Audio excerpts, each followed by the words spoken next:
Alhamdulillah, wa salatu wa salamu ala sayyidina rasulillah wa ala alihi wa sahbihi wa man walahu wa taba'a hudah wa ba'd. En continuation de ce que disait l'imam al-Haddad dans son livre, le livre de l'aide, du soutien et de l'encouragement pour les croyants qui désirent suivre la voie vers l'au-delà. Au second chapitre, celui de l'intention, nous avions commencé déjà, et donc il continue en disant: une intention sincère peut transformer ce qui n'est que licite en une dévotion, car les moyens sont jugés selon leur fin. Et là, on va s'arrêter un moment pour mettre en évidence les objectifs de l'intention. Les objectifs de l'intention au niveau juridique, puisque c'est sur le fiqh que va se construire la spiritualité. On l'avait mis en évidence plusieurs fois. Une spiritualité ne peut être saine que si elle se fonde sur un fiqh correct et une croyance authentique. Et donc, sur ces deux bases peut se construire donc une spiritualité saine.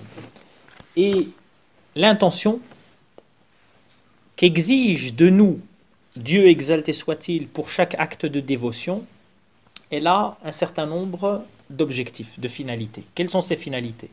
Première finalité, c'est de donner de la valeur aux pratiques cultuelles. C'est-à-dire qu'une prière sans intention, c'est une prière qui ne vaut absolument rien. Pourquoi? Parce qu'il manque ce qui est fondamental, ce qui va donner du sens à cette pratique. Imaginez quelqu'un qui reste debout, lit le Coran, puis après se prosterne, etc. C'est une action qui n'a de sens que dans le cadre de la religion islamique. Pour les chrétiens, c'est quelque chose qui n'a aucun sens. De la même manière que le chrétien qui fait sa prière, à partir du moment où elle ne correspond pas aux préceptes de la religion islamique, ces gestes, pour nous, n'ont absolument aucun sens. La même chose pour les penchements de la prière juive. C'est quelque chose qui, pour nous, n'a aucun sens. Comment donner du sens, justement, à cette prière? Eh bien, il faut qu'elle corresponde au modèle qu'a institué le prophète, alayhi salatu wassalam, et que, le deuxième point est également très très important, c'est-à-dire qu'elle contienne l'intention. Et donc l'intention, c'est ce qui va donner de la valeur à la pratique cultuelle. C'est pas là sa seule finalité, elle a une deuxième finalité. Elle permet de distinguer la pratique obligatoire de la pratique qui n'est pas obligatoire. Alors imaginez par exemple quelqu'un qui prend un bain rituel dans l'objectif de pouvoir aller accomplir la prière du vendredi. Ce bain rituel n'est pas obligatoire. Imaginons une autre personne qui fait le même bain rituel dans l'objectif de se purifier. D'accord? Donc l'un est obligatoire, l'autre ne l'est pas. Comment est-ce qu'on peut distinguer extérieurement ces deux pratiques? Il n'y a aucun moyen. Le seul moyen de distinguer les deux pratiques, c'est grâce justement à l'intention. Troisième chose, l'intention, c'est ce qui va donner de la valeur, et c'est ce dont parle l'imam al-Haddad, rahimahullah wa radiya anhu. Il va dire en fait une pratique qui au départ n'est pas une pratique religieuse peut devenir adorative grâce à l'intention. Exemple, une personne qui dort dans l'objectif de se réveiller pour la prière de l'Fajr. Celui-là, son sommeil, eh bien, a une valeur cultuelle grâce à cette intention. Donc il nous dit une intention sincère peut transformer ce qui n'est que licite en une dévotion, c'est-à-dire en un moyen de se rapprocher de Dieu, exalté soit-il. Car les moyens sont jugés selon leur fin. C'est exactement le hadith du prophète alayhi salatu wassalam. Innamal a'malu binniyat. Les actions n'ont de valeur que par leurs intentions et chacun n'obtient qu'en fonction de son intention. Par exemple, on peut manger avec l'intention de se fortifier pour bien adorer Dieu ou avoir un rapport avec sa femme dans l'intention d'avoir un fils qui adorera Dieu. Il donne simplement des exemples et donc ces moyens nous permettent de nous rapprocher de Dieu, exalté soit-il, alors qu'au départ, c'est un acte complètement normal. D'ailleurs, les compagnons un jour sont venus chez le prophète alayhi salatu wassalam. Les compagnons pauvres sont venus chez le prophète alayhi salatu wassalam. Ils lui ont dit ya Rasulallah, dhahaba ahlu duthuri bil ujur.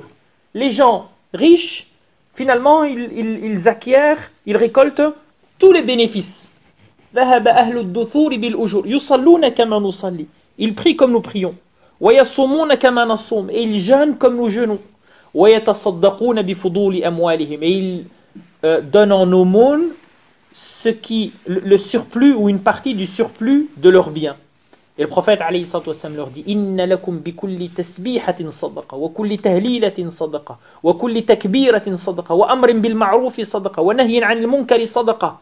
Et donc pour chacune de chaque formule d'évocation de Dieu exalté soit-il, elle correspond à une aumône que Dieu exalté soit-il inscrit à votre actif. Et puis il dit également wa amrin bil ma'rufi sadaqa wa nahyin 'anil munkari sadaqa, le fait de proposer le bien et de dissuader les gens de commettre le mal, ça correspond également à des aumônes. Et le prophète alayhi salam continue, il dit wa fi bud'i ahadikum sadaqa, c'est-à-dire le fait d'avoir des relations dans le cadre conjugal, c'est une sadaqa. Et les compagnons s'étonnent.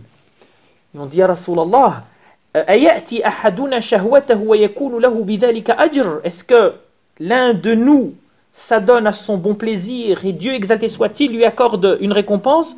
Et au prophète alayhi salatu wassalam de répondre ara'aytum law wada'aha fi haramin akana alayhi wizr, s'il le commettait dans un cadre qui n'est pas licite, est-ce que Dieu exalté soit-il lui inscrirait une mauvaise action? Les compagnons répondirent oui, et le prophète alayhi salatu wassalam de dire فَكَذَلِكَ إِذَا وَضَعَهَا فِي حَلَالٍ كَانَ لَهُ بِذَلِكَ أَجْرٌ. Lorsqu'il le fait dans un cadre qui est licite, Dieu exalté soit-il lui accorde une récompense. Et donc, c'est une des conditions, je continue ce que dit l'imam al-Haddad, c'est une des conditions de la sincérité de l'intention que le comportement ne la contredise pas. Ah oui, ça c'est aussi quelque chose qui est très très important.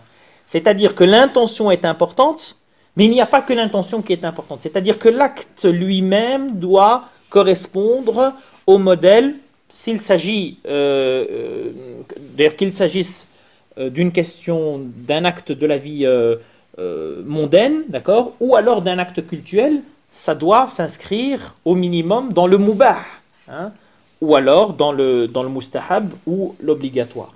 Par exemple, si un homme cherche la connaissance en proclamant, donc chercher la connaissance, c'est quelque chose qui est bien.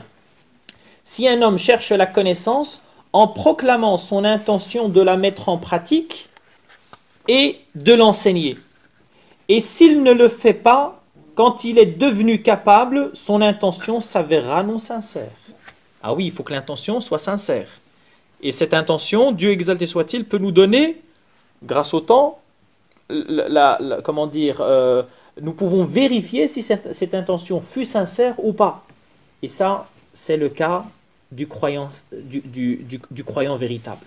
Le croyant véritable, comme le dit l'imam Hassan al-Basri, rahimahullah wa radiya anhu, c'est celui qui à chaque instant se demande des comptes, se blâme, etc. Par contre, al-fajir, c'est-à-dire le criminel, c'est celui qui ne se pose jamais aucune question.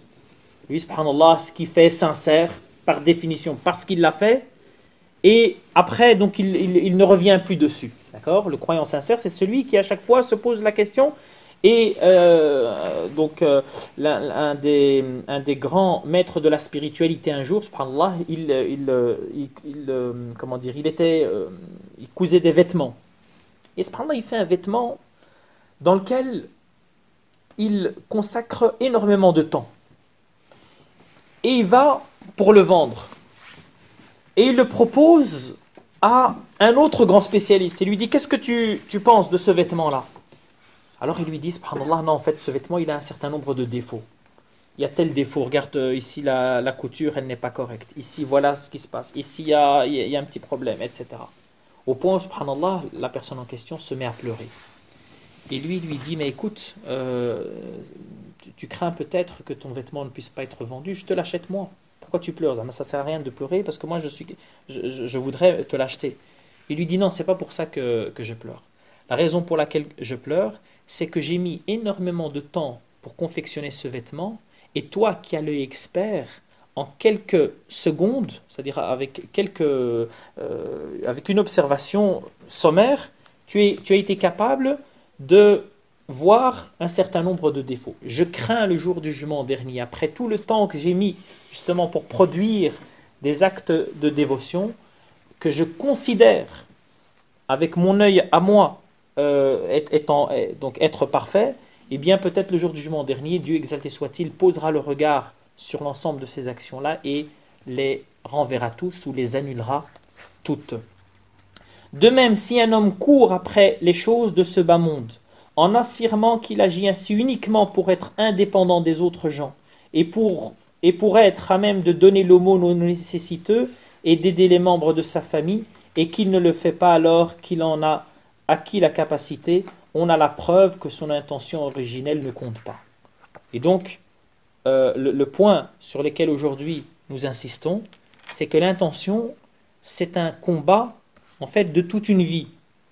L'intention, on en parle aujourd'hui, on en parle au début du cheminement spirituel, c'est quelque chose auquel il faut faire attention. Au début du cheminement, on peut simplement y faire attention, c'est-à-dire qu'il faut que l'intention corresponde à ce que déterminent les juristes, parce qu'au fur et à mesure justement du cheminement spirituel, eh bien, on se rendra compte des défauts de l'intention, au point où le prophète alayhi salatu wassalam, demandait pardon à Dieu, exalté soit-il, 70 fois ou 100 fois dans une même journée. D'accord? C'est-à-dire si le prophète alayhi salatu wassalam, alors ici, le prophète alayhi salatu wassalam, bien évidemment qu'il est complètement sincère. Mais la sincérité, elle a des niveaux. D'accord? C'est-à-dire que la sincérité, c'est pas simplement une chose qu'on acquiert, c'est-à-dire que voilà, qui est, c'est un, je sais pas comment est-ce qu'on peut appeler ça, mais donc la sincérité, c'est quelque chose qui a plusieurs niveaux. Et quand nous passons au niveau suivant, nous regardons le niveau précédent avec l'œil justement plus expert, plus averti. Et donc sur l'action précédente, on se rend compte que finalement elle était minée par le défaut.